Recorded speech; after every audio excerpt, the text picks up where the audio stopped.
కుటుంబం లేదా? మీరు ఆడవాళ్ళేనా? మీ కుటుంబం లేదా? పిల్లలు లేరా? ఇలా అడిగారు. ఉన్నారమ్మా, నాకు 2 పిల్లలు ఉన్నారు, మేము వ్యాపారంలో ఉన్నాం, మాకు భయం ఉంది, భక్తి ఉంది, పాపభీతి ఉంది, విచక్షణ ఉంది, వివేకం ఉంది, ధైర్యం ఉంది, సాహసం ఉంది, తెగింపు ఉంది, తప్పు చేస్తే ఇది తప్పు అని ప్రశ్నించే తెగువ ఉంది, అన్నీ ఉన్నాయమ్మా. అందులో భాగంగా నిన్న మీరు చేసిన దానికి క్వశ్చనింగ్ అంతే. అది దాన్ని మీరు దాడి అండ్ డైవర్సిఫై చేసుకుంటే ఇంకా అంతకంటే గొప్ప విశేషం ఇంకొకటి లేదు. అది మీరు అర్థం చేసుకోవాలి. ఇంకొక ఆయన మాట్లాడతారు, జక్కంపూడి రాజా గారు. చుట్టూ పట్టుకొని నడి రోడ్ల మీదకి తీసుకొస్తారంట. ఎందుకు తీసుకొస్తారండి? ఏం చేశామని తీసుకొస్తారు? Question చేశామన్నా?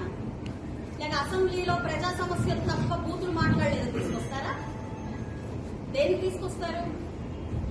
40 in industry versus 20 months in politics. నేను చెప్తున్నాను,